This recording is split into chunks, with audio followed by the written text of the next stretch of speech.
Góðan og gleðilegan daginn, kæri hlustendur. Gaman að tala í mikrofón aftur. Podcastið hefur tímabundið lokið þagnarbindindinu sem það fer stundum í, sem mikil synd því að ræðan silfur og þögnin gull.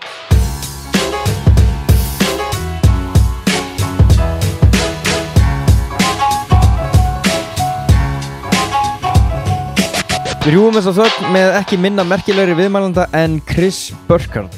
Það sem ég held að væri ljósmyndari en erfist einhver hetju hjólreiðamaður og sérfræðingur í að sofa ekki. Það er svolítið erfitt að leggja fingurinn á hvað það er sem ég dýrka við Hann er augljóslega einn besti landslagsljósmyndari heims og deilir myndum á Instagram á koparfati. Þetta eru allt og góða myndir til þess að framræða á litlum snjallsíma. Ekki nóg með að myndirnar séu fallegar, heldur þær yfirleitt hluti af stærra samhengi og eitt augnablik í ævintýri sem að maðurinn kom sér í, sem hann segir svo yfirleitt skemmtilega frá í kapsjóninu, svo kallað. Caption heitir þetta vist á fræðimálinu. Hefur myndað fyrir kúnna á borð við Apple, Toyota, Sony, North Face, Citibank, Microsoft, Volkswagen og líklega best þekktur hér á landi fyrir að mynda og leikstýra Justin Bieber sjálfum við gerð á tónlistarmyndbandinu I'll Show You. Ef það hringir einhverjum bjöllum þá maðurinn einnig með monster Instagram aðgang undir nafninu Burkard. Endilega kíkið þar inn. Ekki frá því að hann bumpi upp úr 3,4 milljónum í 4 milljónir eftir þetta plugg. Kom hingað til hans til að keppa í Wow Cyclothon. Hann lét ekki þar kjörtu liggja, heldur vann hann einstaklingskeppnina og setti nýtt met þar sem hann hjólaði hringinn í kringum landið á rúmlega 52,5 klukkutíma. Ég kann ekki að láta það í samhengi en gaurinn hjólaði allavega til Egilsstaða í einni bunn og það eitthvað sem ég get ímyndað mér að sé mjög vel. Hann kom hingað til mín 2 dögum eftir keppnina, skiljanlega, og nú ég ekki að gera grín, þá setti maðurinn geispmet í beinni útsendingu. Og þá ekki einu svona að telja með öll geispin sem hann gleypti í miðri setningu. Hann svaf ekkert á meðan keppni stóð og talaði að hann væri ennþá helvíti laskaður, sem ég dæmi hann ekki neitt fyrir og gefa hann bara ekstra kredit fyrir að nenn að koma hingað rétt fyrir flugið sitt og spjalla við mig. Og ykkur. Það þarf að koma stórfréttum að áður en lengra haldið. Þátturinn í boði SAFFRAN og Orego. Þið hafið ekki hugmyndum hvað ég hef borðað mikið af SAFFRAN-máltíðum í gegnum tíðina. Ég hef búin að þroskast og eldast með starfsfólkinu í Glæsibæ yfir margar ára skeið og við höfum náið samband í dag. Við erum að tala að ég borðaði þarna þegar kreólakjúklingurinn var ennþá á matseli. Mikil gleðitíðindi og fögnuður, réttara sagt, að fá SAFFRAN til liðs við podcastið. Ekki bara fögnuður fyrir mig, heldur ætlum við að kickstarta samstarfinu með bullandi afslætti. Nú sperrast eyrun. Ekki 10% eða 15% afslætti, ekki 20 eða 23% afslætti, heldur 25% afslætti. Hana nú. Sæktu SAFFRAN appið og notaðu afsláttakóðan Snorri, SNORRI, eins og í selurinn Snorri. Og þú fær 25% afslátt af pöntuninni. Ég finnst ekki eins og þú þurfa að segja meira, En sjálfur ég alltaf í píri kjúklingnum með píri sósunni. Þú mátt fáið hvað sem ég gútar þetta allt saman. Það meira að komin keto kjúklingaréttur og keto bökur á matseðil sem þú getur smakkað á einum af SAFFRAN stöðunum 4, Bíldsöða, Bæjarhrauni, betrum bættum stað í Glæsibæ. Og svo held ég barast að verið að opna Dalvegin í dag eftir miklar breytingar. Afsláttakóðin Snorri í SAFFRAN appinu fyrir 25% afslátt. Verðið ykkur góðu. Þátturinn einnig í boði vina minna og bræðra. Samstarf okkar á svo góða rætur að ég líti á okkur sem bræður í dag. Systkini, réttara sagt, ég vil ekki kyngera fyrirtækið. Orego. Orego býður upp á klasan allan af klasan. Orego býður upp á klasan allan af vörumerkjum sem hugurinn girnist, vörumerkjum sem ég nota sjálfur á borðið Sony, Canon, Lenovo og Bose. Bæði ég og Burkard erum Sony menn. Hendur hér með fyrsti og síðasti samanburðurinn á okkur tveimur í þessum inngangi. Meira að segja Sony Ambassador út í heimi og hérna líka. Svo mikill Sony maður hann. Hann að nota Sony A7R3 fyrir forvitna áhuga og atvinnuljósmyndara sem leggja við hlustir. Við áttum nördalegt spjall þá vél fyrir þáttinn og ég ekki frá því að mig langi í 2. Ég hleyp einnig með hinn margslungnu og þráðlausu Bose Soundsport Free heyrnartól í amsteri og hlaupum dagsins. Það hefur aldeilis gefist færi á að skarta þeim í sumar, enda þetta hlaupasumari mikla, annað árið í röð, nema í þetta skipti fenguðu svo. Kíktu á úrvalið á netverslun.is eða bara í verslun Orego í Borgartúni, hinnu íslenska Wall Street. Já, þá fer þessum inngangi að ljúka. Ég hlakka mikið til að gefa út næstu þetta. Ég með nokkra bombur upp í erminni. Skulum orða þetta þannig. Fólk alveg hægt að geyma ásana sína í erminni, bomburnar eru geymdar þar. Ástæðan einhvers staðar allt annars þar. Hér komum að manninum sem svaf ekki í einhverja 60 klukkutíma og borðaði kaldar franskar á 50 km hraða, ásamt því að halda úti besta Instagram aðgangi sem ég veit Chris Burkard, gjörðu þið svo vel.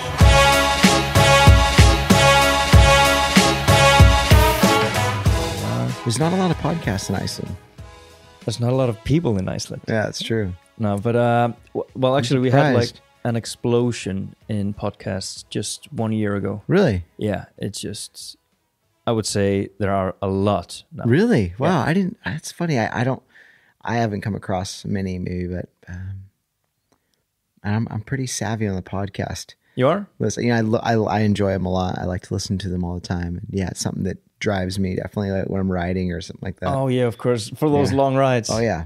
Oh yeah. Chris, thank you so much for doing this. Absolutely. I'm honored to be here, and thanks for catching me right before I get on my flight. Yeah, I've been like a fan of your work and yourself for many years. Oh, thanks, and I man. was like so stoked to get you on here, but I didn't expect to have you on here as the first place finisher in the WOW cyclothon and the world record setter. Super random, right? Yeah, how did that come about?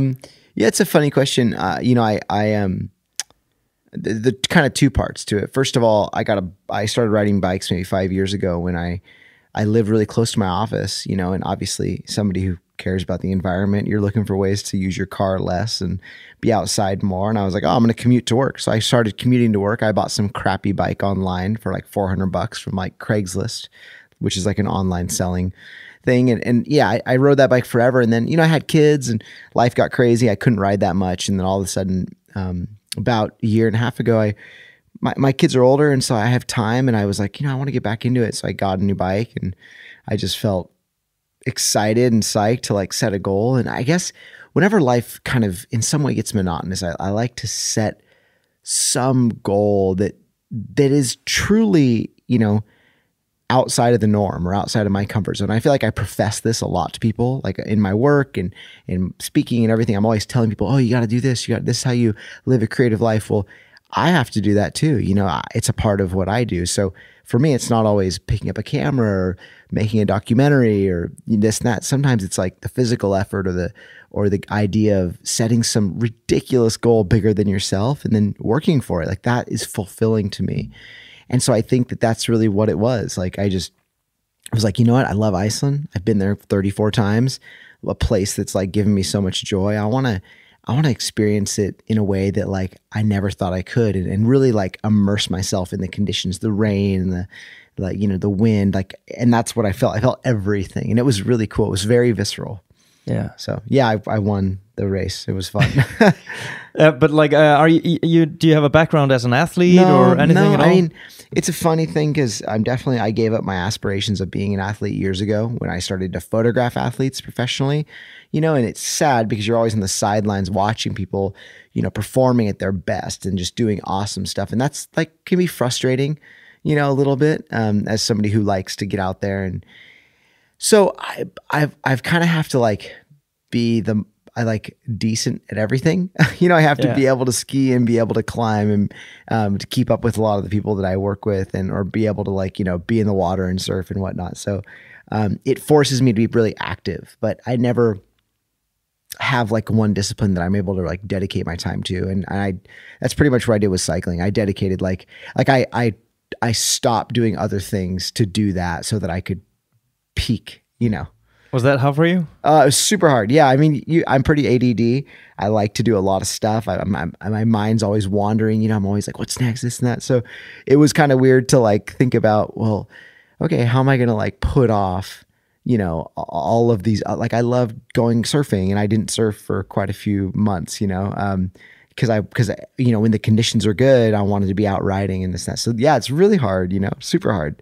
What about like, because you probably get pitched a lot of projects or like you probably had to say no to a lot of job offerings, right? Yeah, like right now there's a job that I could have been on shooting something for somebody, and it was painful, but I guess the way I see it is like I'm not gonna judge the success of my life based upon how many jobs I've shot or how much money I've made. Like this is a highlight of my life, and I wouldn't give that up for anything. And I think that there's only two kinds of regret, you know, really, like the regret of like not training hard enough, or the regret of like, you know, like not winning or whatever you could say. So yeah, I don't know. It's kind of a funny way to look at it, but yeah, I guess it's, to me, in this point in my life, this is more valuable. You know? But to the ride itself, you rode to Egilsstaðir in pretty much one sitting. 21 hours and 40 minutes, yeah. Yeah, that's just something like, you don't drive to Egilsstaðir in one sitting. Like you have to set up and get something to eat. Or you know, I got off the bike to pee, but I didn't stop at all. I stopped. I didn't stop for I literally didn't get off the bike for 200 miles. And then I got off the bike at 200 miles and I peed, and then I rode to Akureyri, and then I got off the bike and peed again. And then I rode to Egilsstaðir. It was kind of ridiculous. It was like a little crazy. When I think about it. but did you go into it thinking like, I'm not getting any sleep? You know, to be honest, I didn't really tell anybody my goals. I was just kind of like, you know, I'm going to do my best, blah, blah, blah. But inside my head, I was like, I want to win. And I really want to set a new record. Sorry, I'm still tired. I'm still tired from the ride. But I was like, I want to set a new record. I was like, that was my dream, you know, but I didn't go into it thinking, oh, this is the only thing on the table. It was like, I just knew that I had trained so much, and I was like, okay, I'm ready. Like and here's the interesting thing is like, I'm the type of person where, to me, that the physical output was challenging, but nowhere near as hard as the mental. And that's really what I try to train the most. Like people always like, they're always like, oh man, you did so many miles, you rode so many, you know, this and that, blah, blah, blah. And I was just like, you know, what I really did was I rode when it was raining, and I rode when it was cold. I rode when I was sick and I wasn't feeling good. I rode when there was headwind, tailwind. So I tried to prepare myself mentally to deal with everything I could in Iceland, because I live in California. It's 70 degrees all the time. It's sunny and nice. So any element that I could ride in, I tried to ride in. And I tried to create those expectations of myself to know that every time I would ride and it was hard, or it was freezing, or I was shivering, I'd be like, Iceland's going to be worse. And it was worse. You know, it was like harder and harsher than all those things. So I think that's where the preparedness came in. What about like sleep deprivation? Did you prepare for that one at all? I did. I rode a lot through the night. Like I would start at 11 p.m. and then ride till like 7, 8, 9 a.m. Whoa. So I'd ride through the night and then I'd stay up a whole day, and then I'd sleep the next night. So I did a lot of rides with very little sleep. And that was a challenge, because you start to slow down and you start to be kind of tired, and you start to, you know, like everything starts to kind of work in slow motion, and your judgment becomes impaired. So that was a big part of it. But, you know, to be honest, I think that with photography too, like, and like cycling, it's funny to draw conclusions, but really so much of it is being able to like, it's the long game, right? It's all about outlasting the weather, or outlasting the conditions or nature to wait for something great. So I feel like this idea of endurance has always, in my mind, been a part of my creative process. Like a lot of the best images that I've ever shot have been because we've waited somewhere or in some harsh conditions for a really long time and dealt with that and just sat through it, you know? And I feel like that's, to me, I've never considered myself a great photographer. I've just considered myself the person who's more willing to suffer for a great image. And I think that this ride in many ways is kind of an extension of that. Yeah, and I could see like you uploaded some video bits of the trip after the race, and probably after some sleep and nutrition. But it has like crazy scenery. I've never seen, like, I've seen all the pictures from Iceland, but you had some shots over there that I had never seen before. Yeah, and this is just like from the bike, you know, like exactly. The stuff you see is amazing, right? And did you, for yourself, like, did you explore Iceland in a new way, or? Absolutely. I mean, there's no more visceral way in my mind than to explore Iceland by foot or by bike or by horseback, right? Anything that's kind of under your own power, you know, is because, you know, I've driven around the country a million times, you know, exactly. as I'm sure you have. Like, I've seen it from every window of every car. And, you know, when it gets cold, you know, you can zip the tent flap closed, or you can close the window. But to be out there through all the elements was really special. Like, excuse me, you feel, I'm just like, have this like perpetual tiredness. That's what happens when you stay awake for 70 hours. I felt this just desire to like soak it in, right? And that it was funny because I felt like I was looking up at the mountains and looking up at the sky, and I was like pulling strength from those things. I was like, oh man, this is just so beautiful. You know, it was, and even in the very worst moments, you know, I would look around and be like, this is still the most beautiful thing I've ever seen, you know? So that was really, I mean, you could be doing the same length of a ride through like Missouri or Ohio, you know, in the States, and it will not be that entertaining. So you really could enjoy the view. Oh yeah, 100%. Awesome. How was just briefly, how did the body respond when you finished, when you allowed him to rest? You looked pretty beat up. I slept for like 10 hours. And then I definitely and then honestly, like it was like that 24, the second day, it was a blur. I don't remember it at all. I was hallucinating. I was like, so the second day of the competition. Yeah. Like the day after the ride itself, like when I finished that next day, because I finished at 11 PM and I didn't go to bed till like 2 AM. Because I finished the ride at 11 AM, had the awards thing, and then I went to a friend's house to jump in the hot tub so I could not seize up.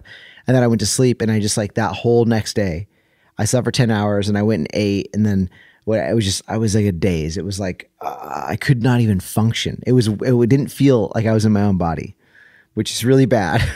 It was hard to eat on the ride, to be honest. It was really hard to eat good food and like stay nutritionally like on top of things, because I was just I was pushing so hard, you know? And when you're crouched over like that, you can't really like, oh, I'm going to eat a pizza, or I'm going to, you know.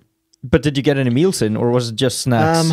French fries and French fries. I had like a sandwich. At one point, somebody grabbed me like a vegan sandwich, and then somebody got some pizza and like took the cheese off, and I ate 2 slices of pizza.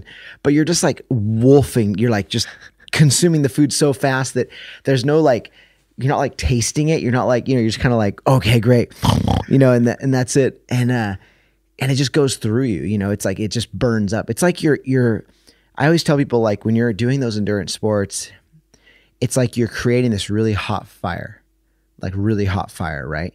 And you're not going to like take a huge wet log and throw it on the fire, because it's going to smoke and it's going to slow down. So what you do is you get little pieces of kindling and you like throw it in there, and they just go, you know, they just burn up, right? So that was kind of the idea with food, is like, you don't want to eat too much because you slow down. And also too, the moment you get off the bike, it's like your body's like, oh, okay, it's time to rest and heal. And it starts to kind of like seize up, and it starts to kind of swell. And so it was hard. Like every time I stopped, it became harder. Like, and I was like, I can't stop, because I know that I'm going to pay for that, right? And every time if I stopped for like 5-10 minutes, like the first mile back on the bike was just painful. It was like, it felt like I was the Tin Man, you know, riding a bike and like, you know, like, you know, just like, I don't know, hurting bad. But anyway. I wanted to talk to you about a photographer from Iceland called Rax. Yeah. He has also been here. And I thought, like, I want to talk to Chris about Rax, because like before the competition, before I even knew you were going to compete. That's so and all that. Funny. Yeah. But then he gets this snapshot of you riding the bike, and it ends up on the front cover. So random. Yeah, right? I was like, I guess Rax has been a huge inspiration to me since the very first trip I ever did here. I saw some of his images, and I was just blown away. Like I didn't know that type of work existed, you know, somebody who would document like these incredible cultures and of the Arctic, and in such a beautiful way, you know, like such an artistic way. And I actually referenced him as an inspiration for many, many years. And I've talked to him on the phone, and I've chatted with him via Instagram and other things. And this was the trip I finally met Rax. And then it's funny because I met him a couple days ago, and then on the ride randomly, there he is taking pictures of me while I'm writing. I'm like, this is really weird. Like to have your, your kind of photography hero out there, like in the middle of, some, I don't know, random lupin field, like taking pictures of you while you're writing. And I don't know, it was kind of crazy, but it was very surreal. Very surreal, and like hitting the front page. I love that one. Like seeing the picture of you on the front page and then like photo credit to Rux. Yeah, it's so funny. What a weird dynamic. Yeah, exactly. But I guess that's how it goes, that's life. You also, I relate to what Rux was talking about, these endurance events, like suffering through some quite harsh moments and harsh weather and long trips and like putting in the effort to get some pictures. Like his pictures from Greenland and just like the Northern Hemisphere. I think he talks a lot about the same things as you over there. Like you have to be able to cut through a lot of crap just to get like one good shot or one good moment. I think a big part of that is being willing to just try to find the story, like the story is always there, but sometimes you're having to like kind of dig through the weeds a little bit to find it, and or same thing with like a great image, right? You're sort of, it's a challenging process. I think what happens is people often don't know, like, are great images created or do they just happen? And I think it's a mixture of both, right?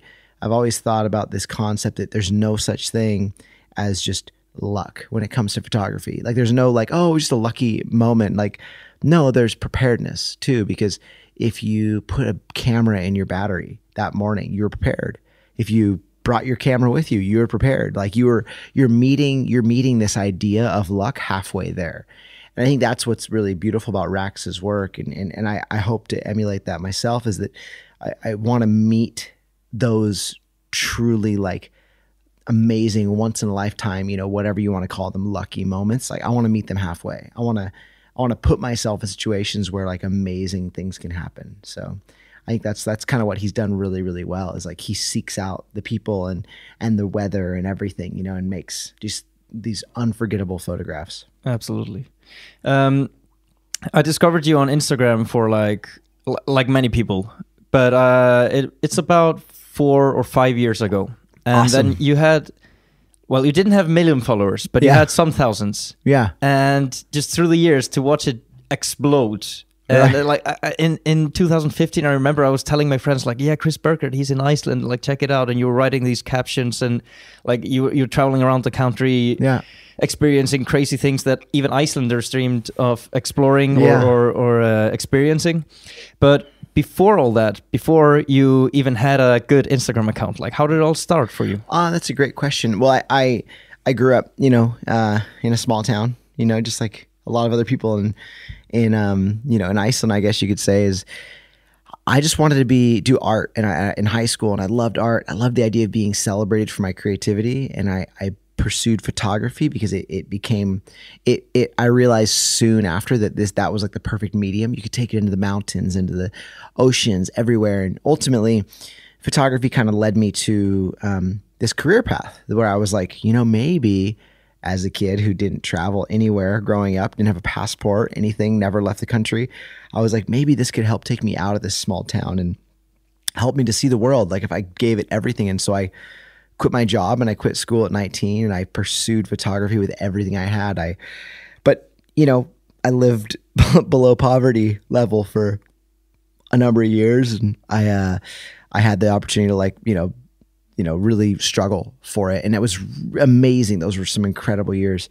And I eventually started working and shooting surfing professionally. And I worked at the magazine. I worked at Surfer Magazine. I worked at Surfline. I worked with Transworld and surfing magazine. So it was a lot of my work focused on editorial, like shooting for magazines and coming back with stories from them. And what ended up happening, to kind of answer your question about social media, was I was going on these amazing trips, right? These crazy, wild experiences. I'd be in Russia and in Kamchatka or somewhere like that, or Vladivostok, and we'd be, I'd get stuck in a jail cell for 24 hours, and then I'd get deported. And, I was having these life-changing trips, at my 20s, And basically I was coming back to the magazine, I would give them the images, and then 3 months later I'd read the magazine and like, whoa, that experience wasn't in there, you know? Like I felt like there was so much missing. I felt like they could only publish so much stuff, you know, because it's only going to be like 10 to 18 pages maybe you're going to get an article out of. And so I turned to Blogspot, which was like kind of one of the first blog platforms, you know? And Blogspot was just an opportunity for me to like write longer form stories about the experiences. And then that translated to Facebook, or it was Tumblr. And then and I was using Tumblr a lot, and then it was Facebook, right? And then Facebook was like a little easier. You know, you could kind of share a photograph with a longer caption, and then ultimately Instagram, right? And that's kind of what happened. I started to use Instagram, and it was born out of this idea that there were these experiences happening that weren't being fully relayed in the magazine, and I wanted something to do that, right? So that, to me, that was really the point and the purpose, right? Sorry. I'm not judging. Yeah. Trust me. That was really the point and the purpose, was like the Instagram was this like just easy way to share those experiences. And I think what ended up happening in the beginning, how I've found a lot of success, was that I've always really focused on like the substance of what I'm sharing, not just the image and the story and that. And early, when we were kind of coming back from these trips, I would just I would share the images with the athletes and the magazine. And it was kind of like they were sharing it and I was sharing it. We were, you know, tagging one another. And so that work would really get out there. And I think that helped create a follower base that was really interested in that. And I guess I've just always viewed Instagram in many ways, all it is a texting platform. It's a communication tool, right? And I think that if people don't take the time to communicate back with people, then it kind of falls short. Like if you open the door to your friend's house and you yell something inside, and then before they have the chance to respond, you close the door, like how effective is that message going to be? And so I have always thought about, I want to invest as much time into like just communicating back with people and responding to direct messages and responding to comments and stuff as I do anything else. Nice. Yeah. One, like you mentioned that you went on your own trip and lived like somewhat broke, trying to pursue this dream of photography. What did that look like? Was that a difficult decision to make? Because it makes so much sense now. Like you're a successful photographer and saying like, yeah, I went for it and I decided to take pictures. I'm an overnight success, but it just took me 13 years. Yeah, you know, I mean, I was 19 and I definitely, I was going to like a junior college, you know, and I finished high school and I was like, kind of, what do I do with my life, sort of thing. And I realized that school wasn't going to teach me anything that I wanted to learn in photography. And there wasn't a school out there where I could learn how to be a landscape photographer, how to shoot action sports. And are you self-taught? Yeah. Oh, wow. Didn't know that. 100% self-taught.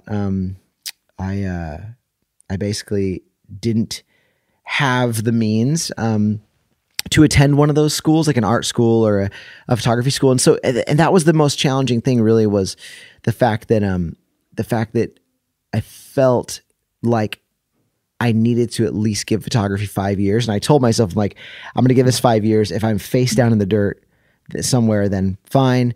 If I'm thriving and everything's great, then even better. But I've always kind of been a fan of this idea that like there are certain intersections in your life where there's an opportunity and the opportunity is going this way and you're this way, right? And I think what ends up happening is if you don't meet that at the right point and it passes you by, what we often do is we kind of see it coming and we're like, okay, I've got this opportunity. I'm gonna go for it. But I'm a little nervous. I'm gonna stay where I'm comfortable. And then it passes us by and then we're like, oh, I'm going to go for it. And so you end up trying to catch up to it and you're trying to constantly catch up and you never quite do. And I think it's because it's so much harder then. Once you've tasted that bit of comfort in a job or a career or a family, it's detrimental to any type of creative process that asks you to give something of yourself. Right? You can't be passionate about something without suffering for it. That's literally what passion means. So I guess for me, those 4, 5, 6, 7 years where I was living pretty broke, you know, I'd like scrape pennies off my floor to like go buy fast food or whatever. And I was driving up and down the coast, shooting surfing, trying to make, you know, little bits of money where I could, selling photos to the magazine or online. And they were truly character like defining moments, I feel like, for me. What gave you the confidence? What gave you there the was confidence that this was going to work? There was none. I didn't know if it was going to work, to be honest. That's why it was kind of a leap of faith.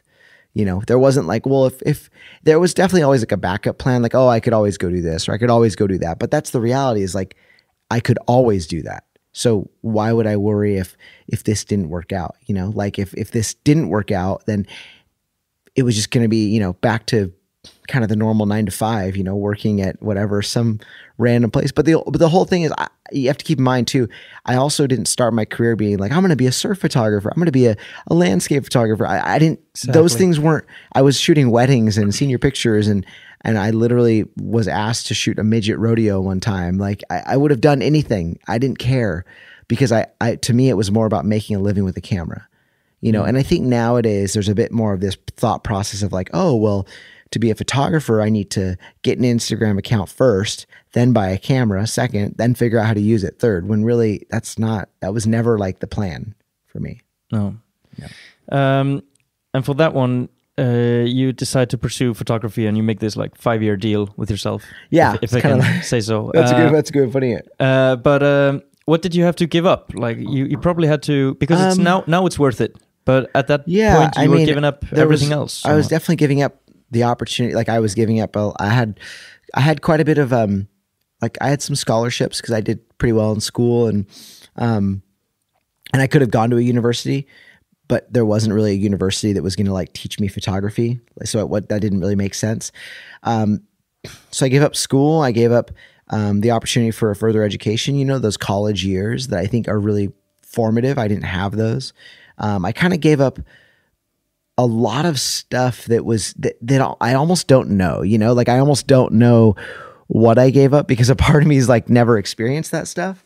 But my wife's always like, oh man, don't you kind of miss the fact that like you didn't go to college? And I'm like, yeah, but I don't really know what that's like. You know, I was, you know, off like somewhere random camping in Alaska or something like that. So, I feel like mostly there was the comfort of like, you know, going back to your bed every night, and the comfort of kind of having a place to call your own. You know, that was really challenging, because I was living, you know, in my car part-time, and I was trying to do internships at the magazine. I was like, I'd leave every morning, you know, when things got a little more serious, I did an internship at the magazine, Transworld Surf, and that was super informative. I learned so much. And I would leave like at 3 a.m. from my house. Sorry, I'm just taking my jacket off here. I'd leave at 3 a.m. from my house, and I would drive all the way down to Oceanside 5 hours every Monday, sleep in my car for a week for 4 months. And so that I could like take, you know, cause that's the thing. I think one thing I really want to make sure people understand is that education was really important to me. Super important. I just knew that I couldn't find that education I needed, in the places that I was currently looking or going to, you know. So I looked up opportunities to shadow photographers and intern and still grow where I could, but I just didn't think like the 4-year college system was right for me. Okay. Yeah. So you end up working for magazines, and you get to travel around the world and experience. I wish it was that. I wish it was that quick. You definitely like I interned for the magazine, and then I kind of shot some short assignments for them. And then I started to kind of like plan some of my own trips, and those were self-funded. And then slowly but surely, I kind of worked my way into like a staff position there.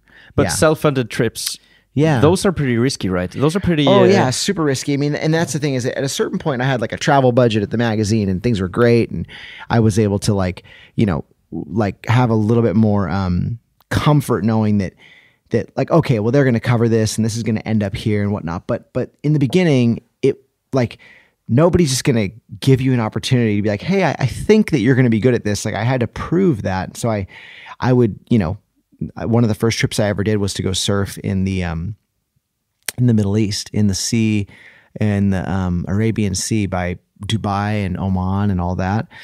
And so like random, I know, right? Like, so I basically was like, you know, I went with a group of people, and they were making a film, and I self-funded my part of the trip, and yeah, we got waves. It was a good trip, but yeah, like if it didn't work out, it would have totally just been a waste of money, or it would have been like a expensive vacation. And you didn't think it was hard to convince yourself, like, hey, let's put some money into this, like instead of I don't know, a new camera or whatever. Well, like, that's kind of the thing too, is I really did struggle with the idea that like I could have used equipment for sure. Like I would have loved to have taken that money and put like, I would have loved to put new tires on my truck so that there wasn't metal coming through. And I would have loved to buy a nice meal. I would have loved a lot of things, but I definitely got by with using like the worst gear that I could, because to me, it was more so about being the person willing to be in those situations, being the person willing to like go that distance. And at the root of everything I've always done, like storytelling and traveling has always been at the core of that work, right? Like, and this might be an interesting concept, and I don't want to paint the picture to anybody that like that I'm trying to be like, I don't know, self, deprecating, I guess, but ultimately I've never thought of myself as again, like this really talented photographer who is technically better than other people. I don't think so. I think that I've always been just the person willing to go that extra distance and to be there when others wouldn't. And what I've noticed about that, and maybe you can relate to this, but like 10 years ago, you could have taken an iPhone photo of Skogafoss and it would have been amazing, you know? And nowadays it's like, there's photos of northern lights and crazy sunrises, and the bar just keeps getting raised. Well, that was the thing, is like in the beginning, when I first started going to those places, you didn't have anything to compare it to. So everything was interesting. Everything was stunning. There was no sense of comparison. I feel like that's kind of what I've always tried to do, is like go to places where there isn't a lot of comparison, and then everything you come back with is pretty interesting, Yeah. So, and that's kind of at least how Iceland was the first time I went. It was like, wow, this is the most stunning place. People had been here obviously and photographed it a lot. But for me, it was still new and fresh and interesting and beautiful. And I think to the rest of the world, it felt like that too, Yeah. And like the thing in my experience with your pictures and how you present them is that you go the extra mile to get this crazy picture, and like no doubt that picture is crazy, but you also give us insight into how you got it and like what the atmosphere was and what the like the whole experience. Well, and that kind of comes back to this, just to me, the importance of storytelling, and the very first thing that I think you learn when you're telling a story, which why would it be any different online, is that you don't need to describe to people what they can already see. There's no need to do that. Like when you see something online, like, why do I need to tell you that, in the photograph, this person's obviously kayaking and the mountains are there and they're cold. And like, those are things you can deduce by just looking at it. It's a visual platform. You're actually doing the viewer a disservice, and you're kind of like disgracing them a little bit by like trying to tell them what they can already see. Like, that's not what you need to do. You need to tell them what it felt like to be there. You need to give them some of the visceral experience and the kind of unearth some of the facts of what it felt like to stand there. You took the photograph. I mean, this is the information that only you have. And so I think in terms of creating your own voice, like that's where your voice is born, right? This is the place, social media or online, where you make your own quotes. Don't quote other people. I think there's nothing that perturbs me more than to see somebody go out and create something really meaningful and beautiful and amazing and just whatnot, and be all excited and full of, energy to like, oh my gosh, this was such an amazing experience and it changed my life and blah, blah, blah. And all of a sudden they go and they're sitting there and they have their, their phone up and they're ready to share this thing. And they're like, what? Oh man, the mountains are calling and I must go. Like that's such a, that's such an unfortunate thing, using like some John Muir quote or something like that. So yeah, I don't know. What about your the leap to working for yourself as for working for a magazine? Yeah, that's interesting too, because I decided, I've always, along with being employed by the magazine. I was also kind of still working for myself, obviously. Like you would go do assignments for them, but all right. Yeah. Along with going and doing assignments for them, there was always the need to like still work for myself. There was always the need to still go and do freelance work or whatever, because that's just, magazines aren't going to pay enough, I think, to like sustain that living, right? So at a certain point, this is only about 3 years ago, that I actually, because I've worked for the magazines on staff, where, you know, it was at a point, it was like all of my income. It was like everything I did was like for the magazine. Then it became less and less and less and less. But it was only about until like 3 years ago that I stopped working for them on staff. And it was a little scary, you know, it was a little terrifying, because like there's this one little security blanket, you know, of income that you feel like you can have kind of coming in. And so to finally be like, okay, well, there's nothing left. Like now it's all on me, which by that point, when I stopped working for the magazine, I was making enough to like, from other clients, from commercial clients or other magazines or this and that, to kind of suffice, you know? So I wasn't too worried at that point, but I definitely know that it's, you know, there's a security blanket that comes from having kind of a guaranteed income. But one of the things with that security blanket is it also kind of can kill creativity a little bit. Yeah. You know, it can force you to not be as creative as maybe you want to be. So that's kind of challenging. Do you not fall into the trap of, because like for now you got what, 3.4 million followers on Instagram? Yeah, that's like that. Crazy. And you probably get offered a lot of like opportunities to do stuff. Oh my gosh. Isn't it like you don't fall into the trap of just saying yes to everything? Well, that's a good point. And yes, I could make, it's funny because when I teach workshops, I kind of talk about this too. Like I have these sort of 6 pillars of income, and you know, and based upon like the things I do, like commercial photography and then editorial and then image licensing and then books and prints and films and yada, yada. Anyway, the very end of those 6 pillars, like that's where like social media influencer work would be, or money that I make from via social media. And the reality is I could make a lot more. I choose not to, because that's not my business model. And I also don't want to use that platform to be like hawking, you know, protein powders or fit teas or whatever it is, you know, so, or watches, you know. So it's like, I use that as a storytelling platform. And occasionally when something falls in line with my creative vision, I will share it or promote it, or I'll allow myself to get paid for that. But 99% of what I'm sharing is just personal projects that I want to share a story, or like maybe something that was meaningful to me, like a film or a book or something that I want someone to support, but it's of a personal nature, you know? Yeah. So, but what about like offerings, like projects for companies that you don't know, like if you really want to do it, it's not that very creative, but it will pay the bills. Like, don't those stack up? Yeah, they do. But I think that's the thing, is like, it's going to be a compromise with your vision as a photographer always. Exactly. And I think there's a certain point where if you make too many of those compromises, then where does that leave you? You know, where does that leave you? I think that one of the reasons why I have had a lot of success on this platform is because people can trust that like I'm not going to be selling them a bunch of crappy shit. You know? That's true. And like I also like care about what people's thoughts and opinions are, and I just, I don't know. I've seen people fall into that so often, where it's like, man, the quality of content was so high, and then it kind of starts to slowly degrade. So to me, it's about like, what am I sharing and why? Yeah. Yeah, you've been also sharing like these high quality posts throughout many years.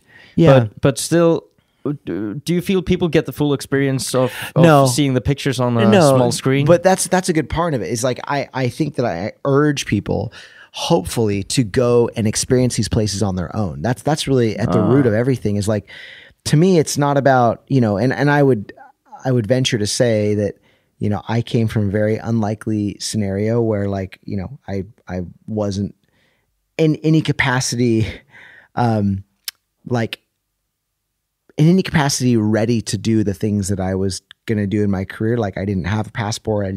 I had a single parent home, you know, like this wasn't an ideal scenario. You know, I wasn't like born with a silver spoon. And so ultimately I feel like when I'm able to share at least my process or my processes of going and doing this stuff, I can speak for a lot of people who I know, like it's a struggle. It's meant to be a struggle.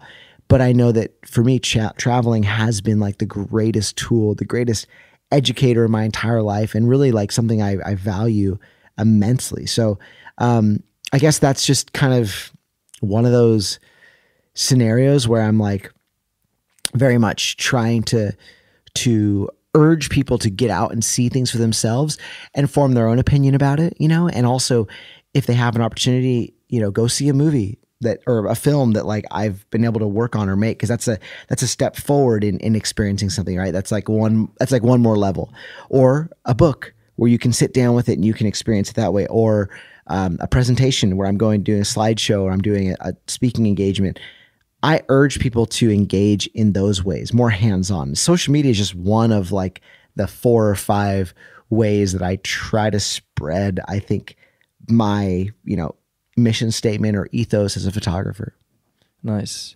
Yeah. You've been to Iceland, what did you say, 34 times? Yeah, a ridiculous amount. It's one of those times was with Justin Bieber. Yeah. And it was. in the magazines these days, the papers, they refer to you as Bieber's photographer is in the lead of the WOW Cyclothon. How did that come about? That's a terrible title. I know. Like anything else, you know, like it's funny because it's a really interesting thing because I've heard so much like, you know, positivity about him coming here, and then I've heard so much negativity about him coming here and this and that. And it's kind of like a weird title to bear, you know.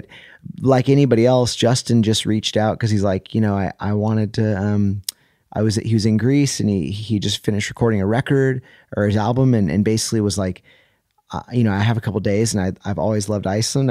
I know that you know this place really well. I'd love to like go with you.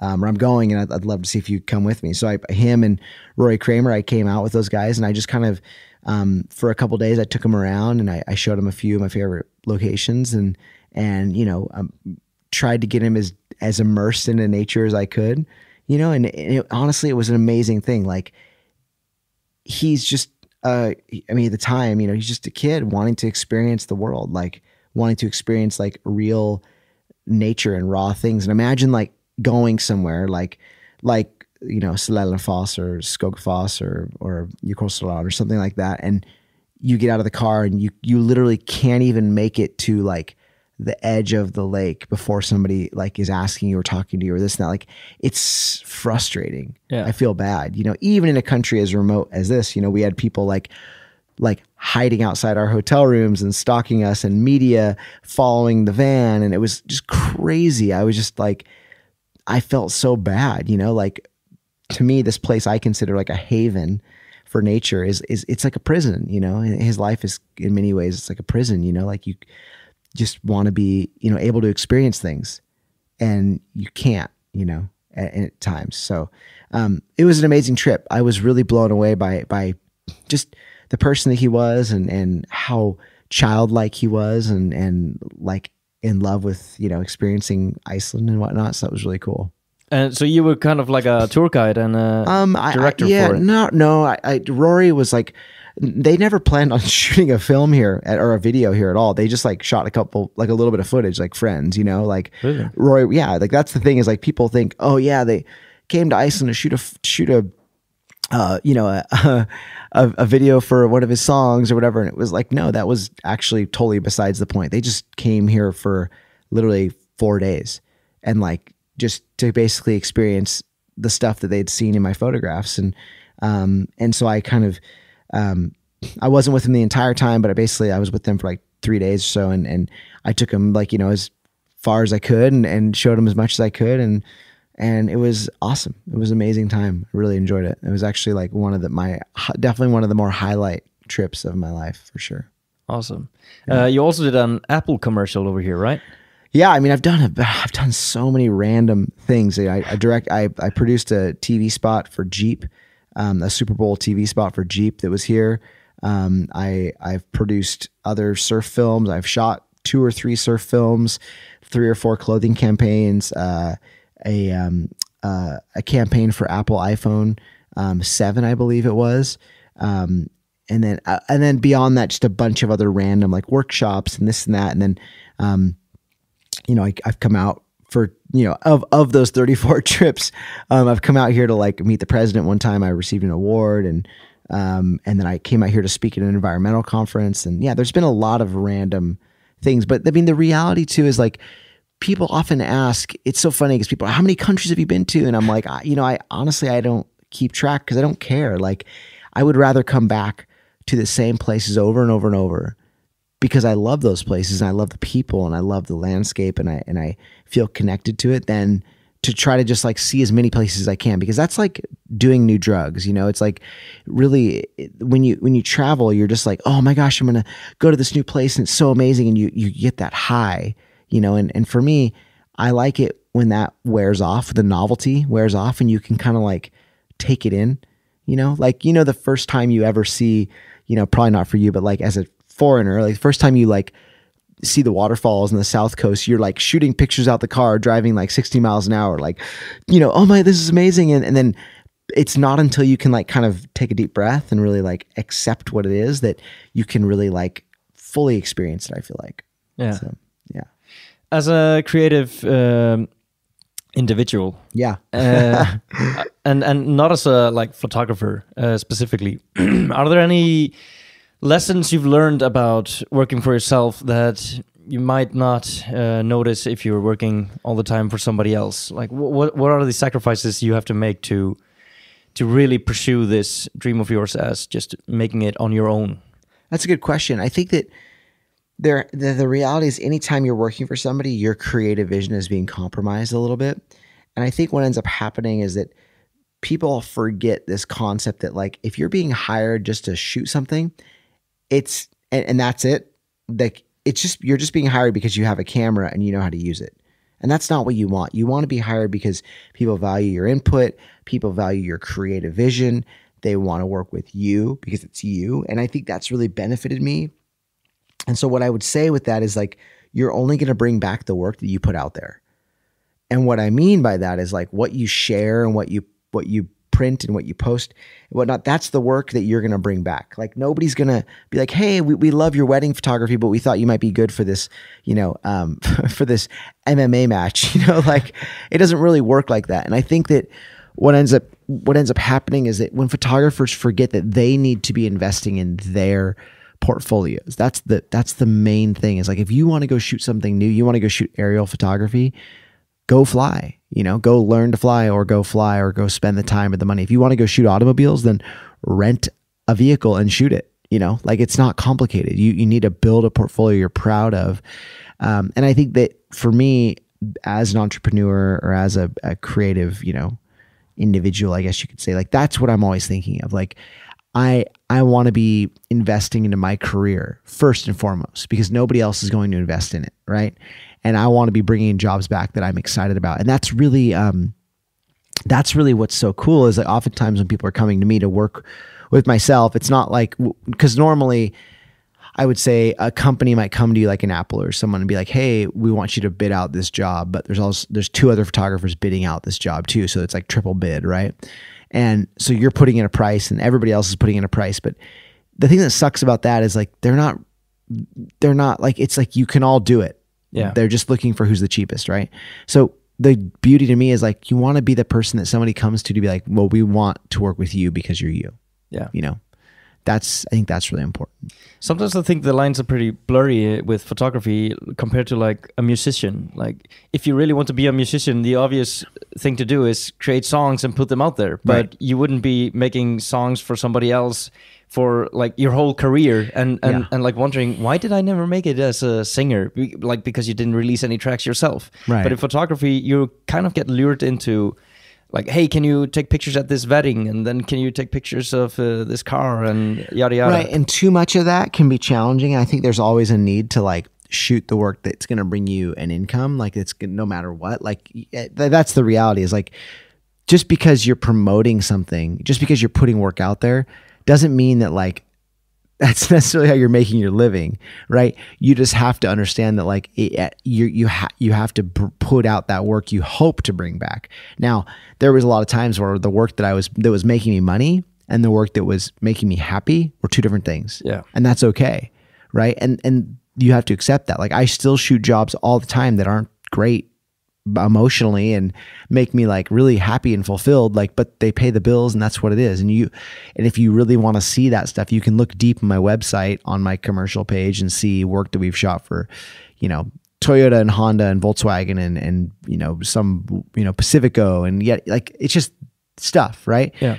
But the beauty is like all of those jobs still, even though they're for like these commercial clients, and obviously I'm trying to fulfill their creative vision, they still kind of circumnavigate this thought of like being outside, adventure, this and that. Like they're hiring me for that creative vision. You know what I'm saying? Exactly. So at certain points, you're going to have to realize like, okay, well, cool. I'm in this position and I'm being hired because they like what I can shoot, but I'm going to obviously have to meet their needs. So I'm going to have to compromise, and which is great. Like an artist who will not compromise does not find a very long career.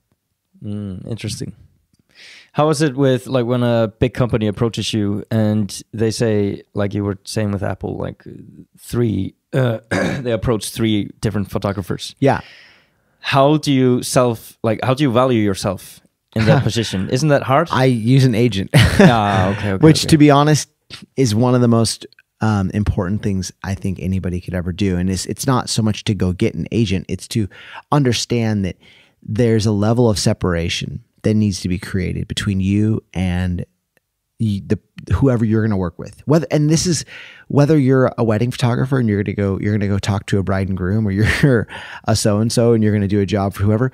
The reality is like, you want to be creative and fun and happy and this and that. You want to be like the person talking about where you're going to go and how you're going to shoot and all these things you're going to bring to the table.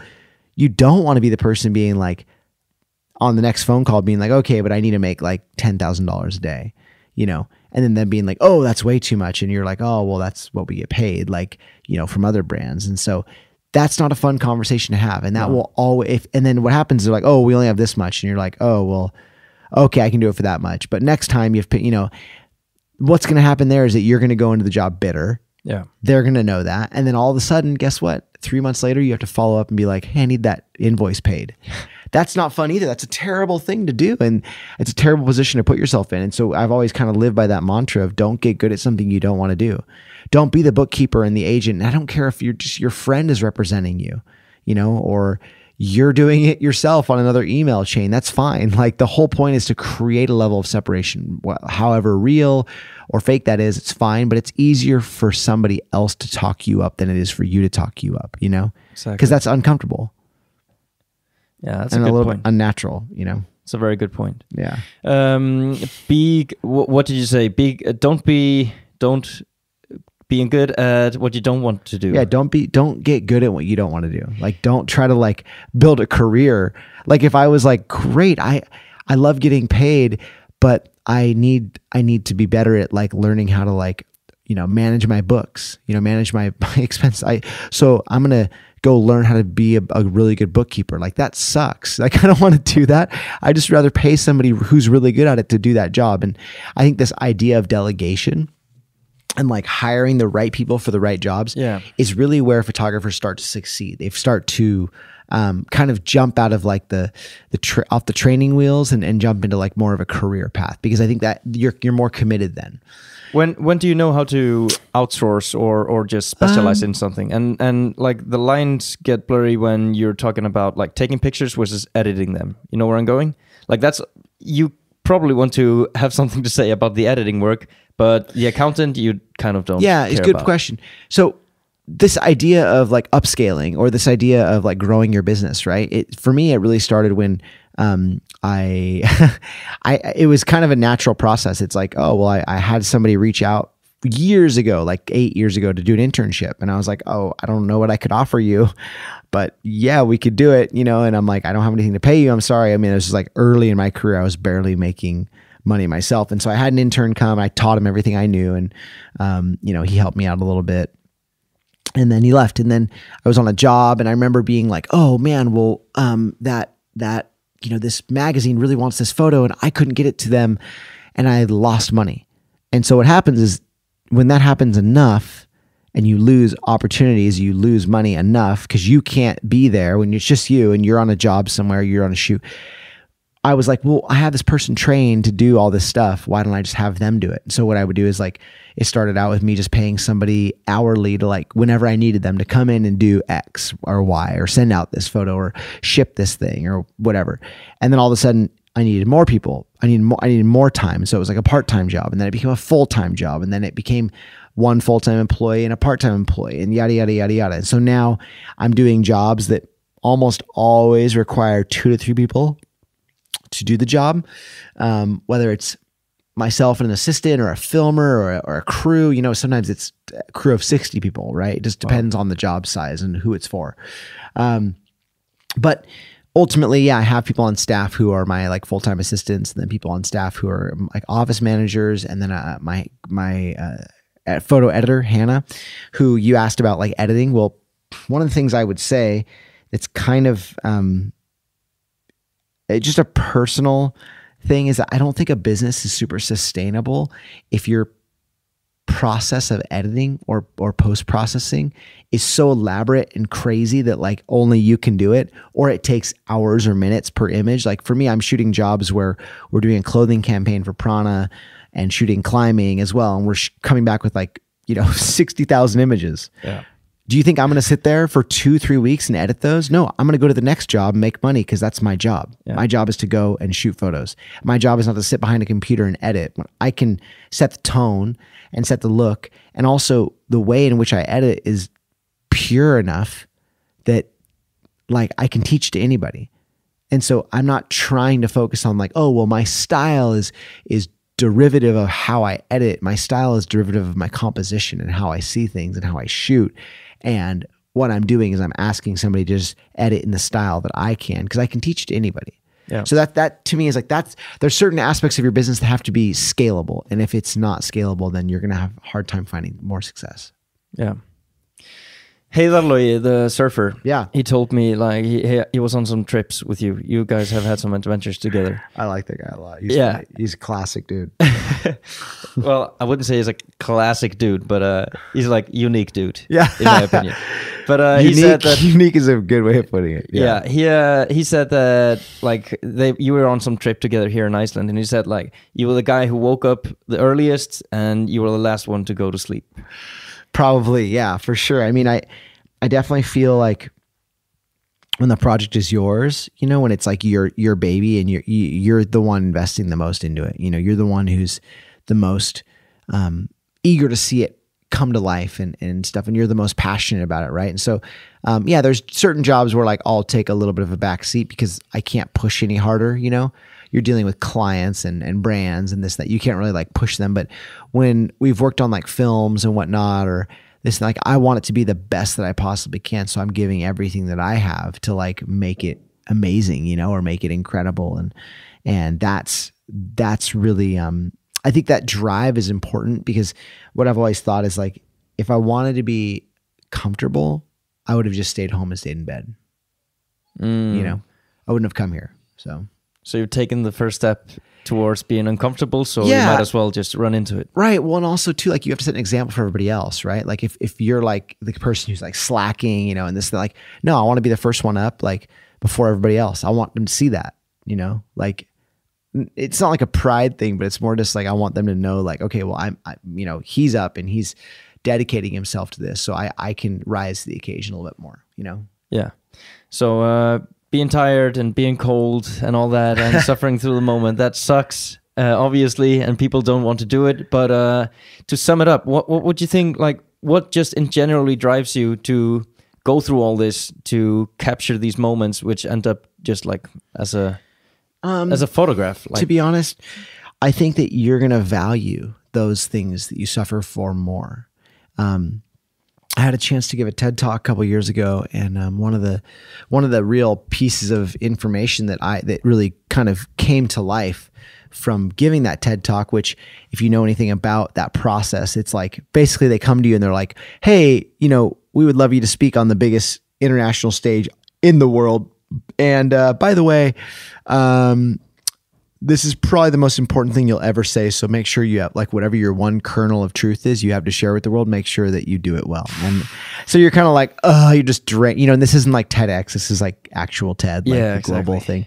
And I remember, I took 6 months of revising 17 times my talk, like just trying to like dig through all of like the emotional challenging, like, why do I do what I do, about like all those things. And I came to the realization that, anything in life that's worth pursuing is going to require you to suffer just a little bit. And I think that comes from the idea that when I started to go and started to give of myself for my images, and when I say that, I mean like going to the Arctic, being cold, freezing, numb hands, cold eyelashes, like your body just ache because you're on the beach. And those photos meant something more to me than the ones of like standing on a beach in Hawaii, with the drink in your hand. Like they physically meant more to me. They emotionally meant more to me, because I had invested more time to going there. I had invested more planning. And that investment was critical. And I think that, it's just the same saying is like, the more skin you have in the game, the more you're going to care. Right. So for me, I look forward to trips or opportunities that ask something of me, just like this bike ride. Like it was as much like a commitment of self as it was of anything else. Like there was going to be suffering. I knew that.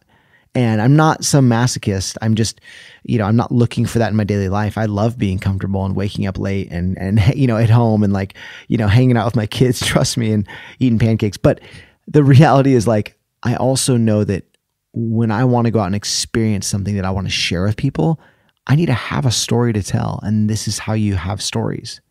If I was just like, yeah, the bike ride was killer, it was fun, like nothing, all went smoothly and the weather was great and yeah, it was good. Like what would the story be? Exactly. Yeah. That's awesome. Chris, I'm going to let you catch a flight, catch some sleep as well. I appreciate it, man. Thank you so much for coming here. I really appreciate it. Yeah, and have a good trip back home and have a speedy recovery, man. Well, I'll be back here in August and I'll be back here in October again. So I will. Really? Yeah, absolutely. I'm actually shooting a film on a friend of mine, Ellie Thor, who's an amazing photographer in Iceland. And he had a really pretty crazy near-death experience in his 20s that really changed his life, and so we're gonna tell a story about that. It's a little more humanizing short story. film. Yeah, short film. And then I come back out in October to do a guide workshop for on behalf of Sony and their artisan collective. So I'll be kind of cruising around and going to a couple places to photograph and film and whatnot. So that'll be fun. And any other travels in between? Or is Iceland the only one? Next week, in a week, I go to Russia for to a remote island chain for about 6-7 days. 16 to 17 days. Oh. And it's pretty real. We're going to be on a boat, like out in the middle of nowhere for a long time. And I'm really excited about that. I'm pretty nervous about that, but yeah, and there's a lot of other things in between, but yeah, I'm pretty fired up about that. So damn, that sounds exciting. Yeah, should be awesome, Chris. Dude, thank you so much for having me, buddy. Thank you so much for coming. Appreciate it.